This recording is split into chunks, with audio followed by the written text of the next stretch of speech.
Welcome to Laughter and Enlightenment here at Radio Northern Beaches, 88.7 or 90.3 FM, or you can live stream through the website at rnb.org.au or through the app TuneIn Radio. Welcome to the show this week. I'm very excited to introduce my guest for tonight's show. Her name is Kelli Rickard. Kelli is a chiropractor, surfing and fitness enthusiast, and all-round fantastic, strong woman. It's Kelli Rickard. She's still laughing because that's why You're such a good talker. It's Laughter and Enlightenment. So we're going to learn something and have a laugh, and the guests are allowed to laugh as well. Kelli, that's you. Thank you. And you're a chiropractor, Kelli. Yes. Yes, but I believe you weren't originally a chiropractor. You studied that in later on, didn't you? Yes. I have done a lot of jobs. Yeah. I went straight from high school and studied PE teaching. Oh, right. So that's sort of where my love of being active came from. Yes. So I'll pretty much have a go of anything I can. But I didn't do PE teaching for that long. Maybe 3 years. 1 year in Australia and then 2 years in London. Right. So you went and lived in London as a teacher. Yes. I know that's a very popular thing to do for a lot of young folk. Yeah, well, you know, you can make some money and you can learn about a different culture and you can get to Europe easily. It's very quick, isn't it? Yeah. Compared to our day-long flights. Yeah, a bit too cold and dark for me, though. For the long run. Yeah. Yeah. But loved it. So that was high school PE teaching, Kelli? Yeah. Yeah. And what were the main sports you liked to do with the children back then? It's funny, isn't it? I reckon the first sport that I did was horse riding when I was 8. Yeah. Obviously, I didn't do that. No, didn't have horses handy at the school. No. Yeah. And I sort of didn't really start playing sport till I was maybe in about year 8. And then I just thought I'm going to do everything and anything. So I kind of did it all. Yeah. Like netball, basketball, volleyball, squash, swimming, water polo, athletics, softball, That pretty much covers everything. Yeah, soccer, not hockey. No. Weirdly enough, because my dad was really good at hockey. Yeah. And when I was little, I had a little short hockey stick, and it's the only sport I think I've never played competitively. But you didn't grow up in the Northern Beaches, did you, Kelli? Did you grow up somewhere else? In the Blue Mountains. Oh, how lovely. Yeah. So you were from the country area. Yeah, it's funny, isn't it? My friends from the country think I'm from the city, and my friends from the city think I'm from the country, but it's kind of in between. Yeah. So it's an hour and a half from here. Yeah, so anyone who's listening from around the world, the Blue Mountains is around an hour and a half from the Northern Beaches and from the Sydney CBD. Yeah. It's a pretty straight run now. The roads are very good. Yeah. And it's up in the mountains and it gets lovely and cold in winter. Yeah, lots of bush. We're surrounded by bush, so basically spent all our afternoons playing in the bush, in the caves or... Yeah. Bushwalking and hiking. Yeah, mountain bike riding. Did you get snow when you were growing up out there, Kelli? Only once or twice. Yeah. It was a pretty lame snowman that we built, but we did build one. Then you moved to the Northern Beaches in Sydney or somewhere else after that when you finished school? Oh, no, so I went to uni in Bathurst and then I moved back to the mountains because I had my first year teaching at Emu Plains. Oh, right. Nepean High. Yeah. That was an eye-opener. Mm-hmm. And then after that I kind of was like, I was itching to go overseas, so... Very last minute, I applied for a Camp America. Yes. I had 2 jobs there at home, and I put them both on hold. I said, I'll just be gone for 3 months. Is that okay? Wasn't teaching at that point. I'd just finished that contract, but I'd got another job. So I went thinking I was going to do my 3 months in upstate New York teaching horse riding. And yeah, that sort of just turned into 10 years. So... Wow. Yeah. You developed a love of travel. A love of travel, and I guess I wasn't sure if I really wanted to go back and continue teaching PE, so I thought I'd just keep going till I work it out. Well, you had the opportunity, at least you had your teaching qualifications that can take you anywhere in the world. Yeah. And I've known a lot of people from my high school that went to Japan and went to England with their teaching degrees and went and lived for a year or a couple of years. Yeah. Were able to utilise that and see the world. Yeah. And I know if you're on an Australian passport, you can almost go anywhere and they're not really going to kick you out. They welcome you in. You get some student visas and you get graduate visas and you can go somewhere in the world. Work holiday. Yeah. I mean, there's a limit to the time, but you can still do it, which is great to be able to do it. Yeah. When you're younger and you can bunk in with other people, you know, before you start getting fussy and grumpy. Yes. I know. We like that as we get older. Yeah, we don't really want to rough it anymore. No, that's right. And then, Kelli, you came back to Australia. Yeah, when I decided finally what I was going to do. And what was that, Kelli? That was chiropractic. That was chiropractic? Yes. Wow. Yes. And I'm very happy I did. But, of course, that was one of maybe... I don't know, and numerous choices. I was kind of thinking, maybe I'll be a physio, maybe I'll be an osteo, chiro, homeopath, naturopath, nutritionist, iridologist, herbalist, acupuncturist. And I guess I kind of just went, you know what, if I do chiro, I can also study all of those things, or I can be a chiro who's a bit more like an osteo and a physio if I want to, So I kind of liked the freedom that chiropractic could have, you know. And also that I think doing an adjustment on somebody, you need to study for all of those years, not necessarily like I know there are some other short courses to adjusting, and I think you really need to know what you're doing if you're doing an adjustment. So did you go to university? Was it 5 years, Kelli? Yeah. So, and this was in your early 30s? Yeah. So that's quite inspiring, I think, for anyone that's listening who may want a career change. You can do anything at any age. You can totally do it. And I'd been travelling for the year before, so I was very used to living on beans and rice. Living on a student budget. That's right. So you just went back straight into that. That's right. Yeah. But don't let an age or thinking that because you're at a certain point in your life you have to be settled. You can try different things and go where your heart desires you to go. You've got to. I mean, you spend a lot of your life working, don't you? Yeah. And I think if you like something, you just automatically do a good job. You do, don't you? Because you care about it and you're interested in it, and you know, it's so much easier than doing something that's mundane, that you're not enjoying, that you've got to drag your feet to get through every day. Yeah. So. I think if we've got the benefit of living in a first world democracy and you're reasonably smart, you can have a go at a few different things. I know recently I interviewed some firefighters, rescue firefighters at Narrabeen Fire Station, and Murray, their station officer, said he loves his job. Yeah. And he doesn't even think of it as work. That's right. You know, they all come in, they love what they do, they love helping people, and it's very fulfilling to them. Yeah. And I can see you're very fulfilled too, Kelli, and I think that's quite inspiring for anyone.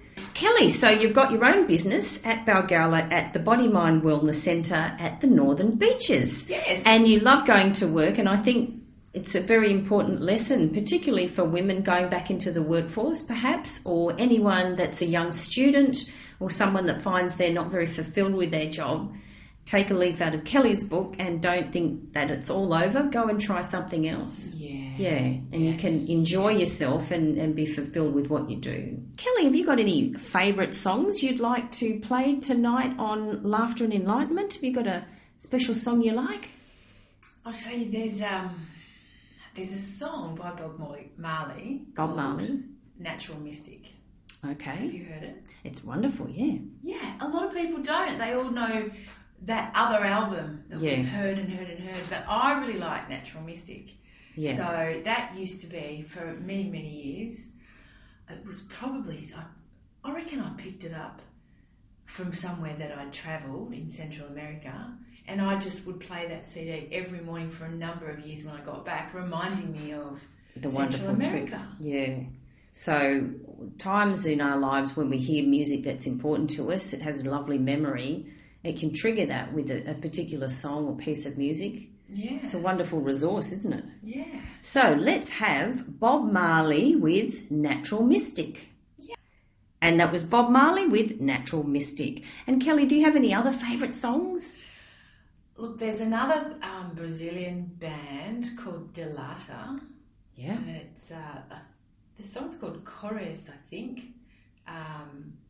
Songs from the Tin, it's on that album. Okay. So it's quite bizarre. I think I really loved that whole album. Yeah. I don't even know if I registered. I think I bought it when I was living in Japan. Yeah. I thought the music was amazing and I'd listen to it all the time. I never even registered it that was Brazilian. Oh. Until, of course, I met my Brazilian husband and he's like, hey, that's Brazilian. Yeah.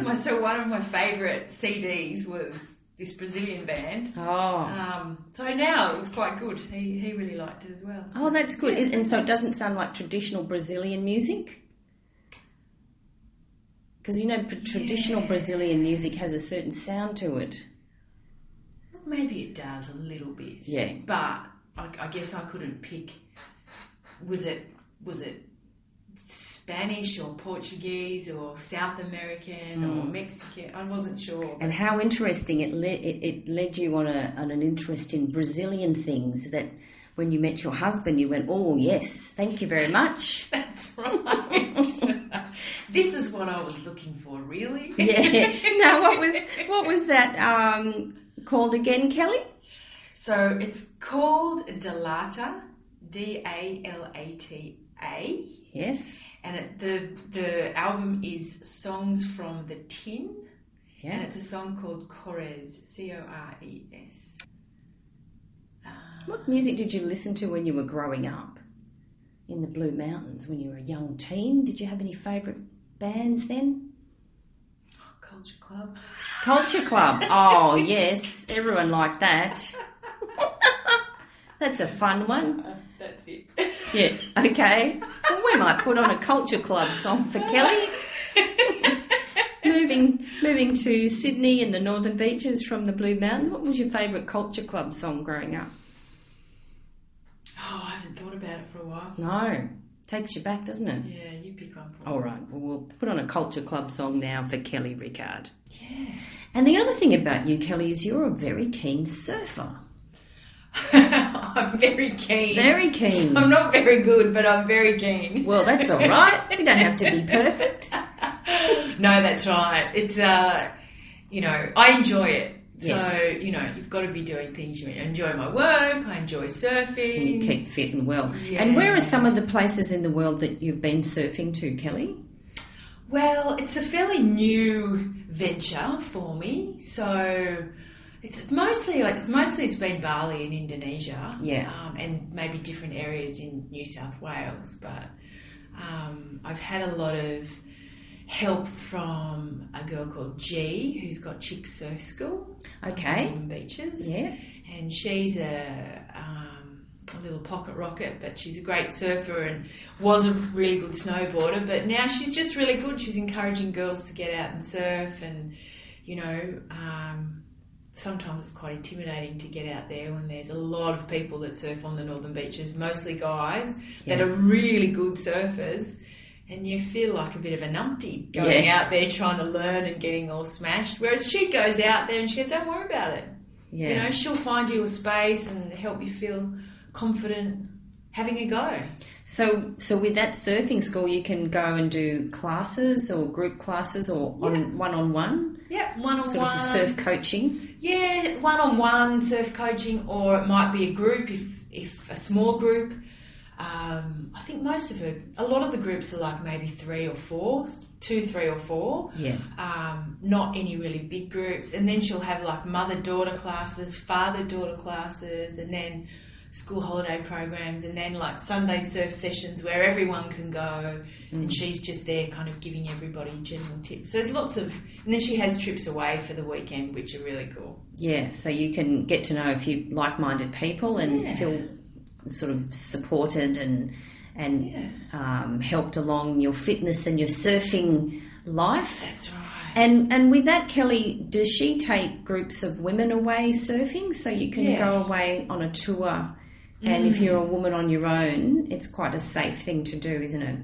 Yeah, like she'll organise all the accommodation, and the one that I went on last year was down to Mollymook, and Pam Burridge was there, and she was working with us as well. Yeah. So it was G and Pam, and they were doing some skateboarding, and it was tiring, but it was so good. It was just inspiring, like being on Mollymook Beach, and like the two best surfers were Pam and G. Of course, yeah. And, you know, we were just hanging around them, like hoping it would rub off on us. Learning from what they can do. Yeah, and they were, you know, they sort of, if you're in the right spot, they'll call you onto the wave and, you know, tell you which direction to paddle and make sure you're being looked after. So, and is Pam Burridge, was she an Australian champion surfer at one point? She was a world champion.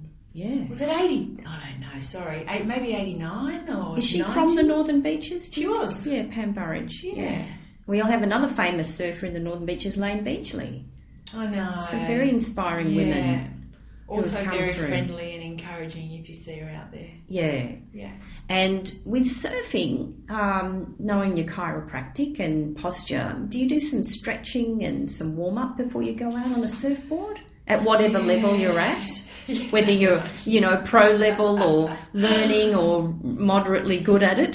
It's always good to do a little bit of a warm-up and maybe a bit of a visualise. I'm going to be good at this today. Yeah. Look, it's shoulders are fairly vulnerable. Maybe low backs if you've got a low back issue, because you're arching quite a bit. You've got to, of course, when you look at a surfing video or any news programs, they might sometimes show big waves or some sort of surfing event. Yeah. And you see the way they're all bent and stretching and everything. Yeah. So, and also, obviously there's a lot of paddling, but your shoulders are forward. So you've really got to keep your chest as open as you can, and your core, if you do a lot of it, your core will get strong anyway. Yeah. So do some core work to keep that strong if you enjoy your surfing. What about, Kelli, when you're paddling and then you've got your neck up?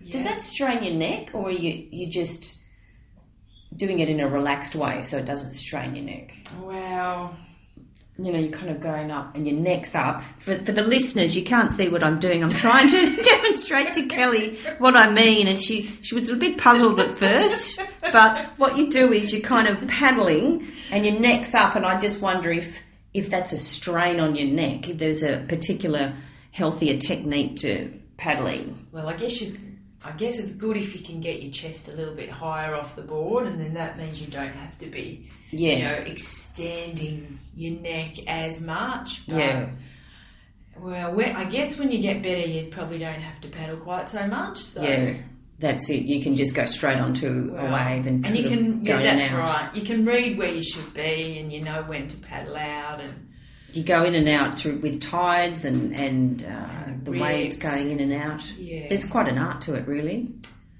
I'll tell you what, it's the hardest thing I've ever done. Seriously. Yeah. Yeah. So, but very, again, a fulfilling and challenging thing to do, to just have a go at. You've got to have a challenge, don't you? Yeah. And my job's a challenge, the surfing's a challenge, and riding my new scooter is my new challenge too. Oh, a new scooter. Yeah. So you're obviously wearing a helmet? Yes. Anyone listening, always wear your helmet.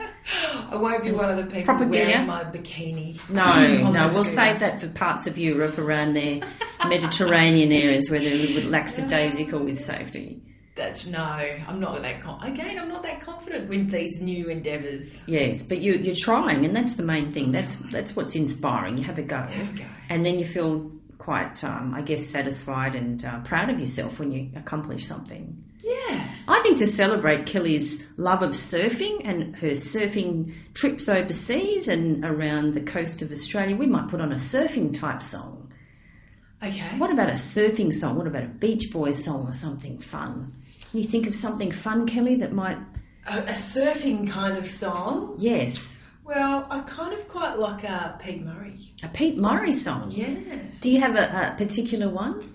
Well, probably I generally go for sort of happier songs. So there's one I think it's called You Pick Me Up. You Pick Me Up by Pete Murray. Yeah. Well, let's play that for all the surfers out there, the surfer dudes and the surfy chicks, as we used to call them when I was younger. When I was a girl, you were a surfy chick. Puberty blues days. Yeah. I think it's now surfer dude. Or I have no idea, to be honest. I think that's just a Californian. You can tell from my fake Californian accent that surfer dude or surfer or whatever. But anyway, this is Pete Murray, and we're going to dedicate this to anyone who enjoys surfing. And that was Pete Murray with, what was that song, Kelly? You Pick Me Up. You Pick Me Up. Didn't sound like that at all. Now, Kelly, because you love sport and you love fitness, that plays into you being able to have a healthy working life. What other things do you like to do to keep fit and well that you can suggest, even things around the northern beaches? Do you go to any particular areas you can have a nice walk around a coastline or a bush track in the northern beaches? Well, yes. And growing up in the Blue Mountains, I did do a lot of bushwalking and camping. Oh, camping. So I do really love bushwalking and camping. So we will go around here. Every time I think I just get stuck going, oh my God, I can't believe what a beautiful place we live. Yeah. It's so beautiful. And I would say, I would often just go for a walk, even if it's just a walk along the coastline. Yeah. Have a swim. I do need to swim all year round. It makes me feel good. Yeah.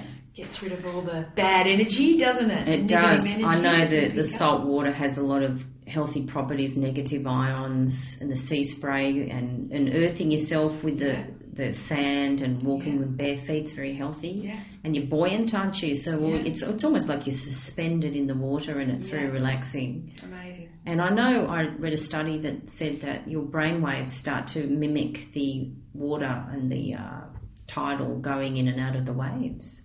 So we kind of take on the ocean a bit when we go. I read that. The brainwaves can change. Brainwaves in your body, I mean, what percentage are we water? Very high. Is it like 70% or something? Yeah. So it's an all-round good, healthy thing to do. Yeah. Yeah, nice thing to do. Yeah. So you wear your sunscreen and a hat. Have you got a rashie? Have you got all the kit for surfing year-round? Oh, yeah, I've got all the gear. You've got to have it because the water's really cold. Yeah. There are stingers sometimes, but you've got to have all the gear. Yeah. I know there's a Manly swimming club called Bold and the Beautiful. Yes. And they swim 365 days a year early in the morning, don't they? I have done that. I used to do that a couple of years ago. It was great. Yeah. But I think the popular time, there's quite a few people going now. Yeah. It was just a bit busy for me, and I can't really go at the other times. But it was great. I loved it. Yeah. I've got my pink cap at home waiting for... Ready for another time you can go. That's right. It. Because it's camaraderie and it's giving you a reason to get up in the morning and socialising and also the endorphins are going from your sport. Yeah. Deep breathing, so you're getting all the oxygen into your brain and you're alert and you're relaxed. Good way to start the day if you can possibly do it. That's right. If you're slow enough that you can see the fishes as you go. Yeah. But you were saying you swim year round. I get in. Yeah. Do you find after a winter swim, do you feel more alert from all the coldness? It's quite weird, isn't it? It's one of those things where you look at it's a nice sunny day and you know the water will be cold and you've got your cosy on and you go down. You can't really walk back without getting wet. Yes. Because people are watching you. That's it. You're like, I'm not a chicken, I'm doing this. I'm doing it, yeah. So, you take a few deep breaths and you get in and you might get a bit of an ice cream headache. But you know what? As long as you're doing it on a sunny day, you get in and do a few laps and you get out and you feel revitalised. Yeah. Refreshed, rebooted. It's worth, the angst of getting into that really cold water is worth it. If you change your mindset and just embrace it, maybe it's not so bad after all. I know with some parts of the world, they've got these cryogenic chambers where people go and it's literally freezing and people go in and do all that. And it's very good for pain relief and endorphin production and I believe that Tony Robbins, the motivational speaker, goes and he has a cryogenic chamber he takes away with him. And before a big event, he goes and jumps in it, so he's all very alert and excited about life. Well, that's right. I have looked into that a little bit. And I do, look, it's a bit tricky because I'm not someone that gets really, really sick ever. Yeah. And I don't get that many colds even through the winter, considering I'm touching people all the time. Yeah. But I sort of was like experimenting a few years ago, if I keep getting in the water, and that, you know, cold water does have an impact on your immune system. Yeah. It gives it a boost. It's like it's got to wake up again. Yeah. So, you know, I have also read stuff when I was going, it seems if I get in the water I don't get sick, and then I was reading about it, and yeah, there is some research to say it will boost your immune system and good for your heart. What would be your top wellness tips, just general wellness tips, Kelli? Well, look, it's my attitude, but because I always feel better if I have been moving. Yeah. So I'm not that good at sitting still. So I would say keep moving. Yeah. Like, don't let your momentum stop. Like, not that you have to be fanatical and, like, you know, be running 20 kilometres every day. So you're allowed to have your days off. But even if you mix it up and do lots of different things that you enjoy, but just keep moving. Yeah. You know, run, swim, do yoga, surf. Find something that you like that works for you. That's your daily routine. Yeah. Yeah. If so it's social, daily. you want to do tennis or, you know, doubles tournaments or touch footy.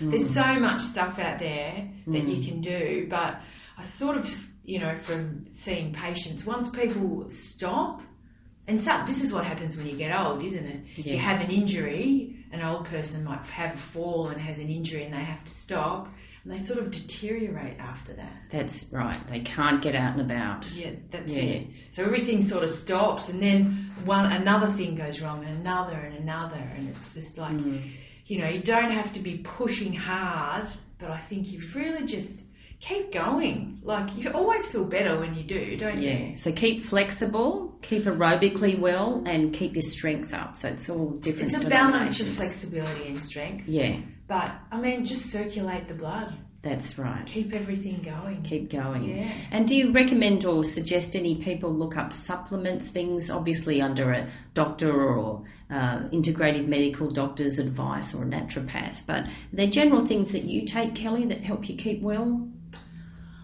I know I take a lot of vitamin C and I take a multivitamin and fish oil. And I take a vitamin D now because I'm careful with not getting too much exposure to the sun. So I take a vitamin D capsule to combat that. In your practice, do you use anything in particular on people's injuries? I'm very much a magnesium lover. Yeah. Magnesium in the bath, magnesium spray, magnesium tablets. Yeah. And arnica. I mean, I use arnica on everyone here. Yeah. Just so healing. Vitamin C as well. Yes. Yeah, I do take fish oil as well. Yeah. And when you go on a trip, Kelli, do you have any particular regime not regime, but any particular supplements you might take to get ready to go away if you go to Bali or Indonesia or somewhere you want to keep healthy? Just good nutrition and usual stuff. I guess I always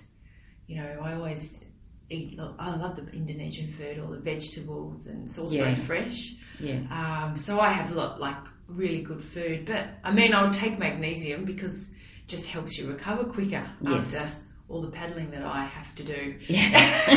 To catch the wave. That's right.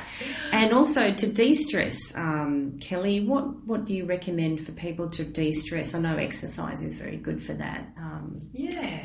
And the magnesium, I actually have magnesium cream with melatonin in. I put that on the soles of my feet to help me sleep and wind down at the end of the day. Melatonin's good. I do have melatonin every now and then. Do you find walking is something that helps you to de-stress and feel calm? I think for me it's nature and a bath. Yes, back a nice to water bath again. Yeah. A bath and a book.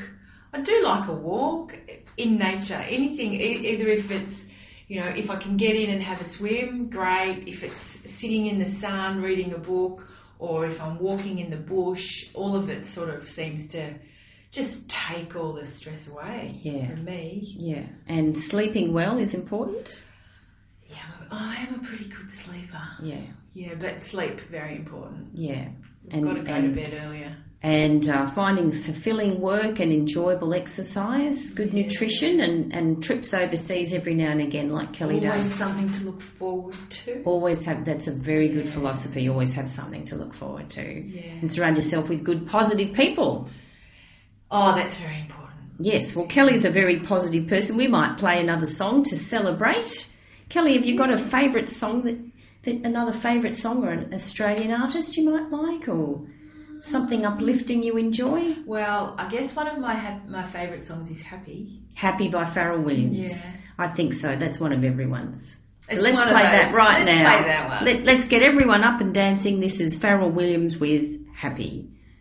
And that was Happy by Pharrell Williams. And we're just about to wind up our interview with chiropractor Kelli Rickard from the Bodymind Wellness Centre on the Northern Beaches. So, Kelli, do you have any suggestions on people who are actively working in front of a computer screen or on a desk kind of job for their posture? Any top tips you can suggest for them to help them with their posture and so that they don't get headaches and eye strain, or anything you can suggest that you might like to encourage people with?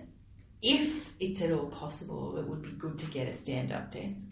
Okay, yeah. So, look, some places it's not going to be an option, but if you can, a lot of bosses will allow it and get you one, which helps. Also, check out the ergonomics. It's very important what the height of your desk is, how far away you are from it. And, you've got to have breaks. So set your alarm so that you can get up every half an hour, go and get a cup of tea, go and get a glass of water, come back. You've got to have the breaks, and, it's hard, isn't it? People work so hard these days. We do, If you can find the time to do some kind of exercise, maybe it's just yoga, maybe it's Pilates, just something that's actually going to strengthen all of your back and your core so that you can sit up straighter for longer. So do you suggest maybe when you go home, if you've been at a desk kind of job, to move around and make sure that when you're at home you're not just sitting around all the time? Keep on moving. Keep moving, as Kelli says, keep moving. And dancing and singing and all those fun things. So we're going to play some fun music. But for now, I'd like to thank Kelli Rickard. Thank you very much for coming on Laughter and Enlightenment this week. Thank you, Sharon. And your very interesting story of studying chiropractic when you were a little bit older and having a fulfilling career move, and all your posture tips and health tips and enjoyable surfing. Everyone get out and go for a surf if you live in the Northern Beaches. Yeah, get wet. There's surf schools, there's beautiful beaches we can all take advantage of, and we're very, very lucky to live here. So let's give her a round of applause. Thank you very much, Kelli Rickard. Yay!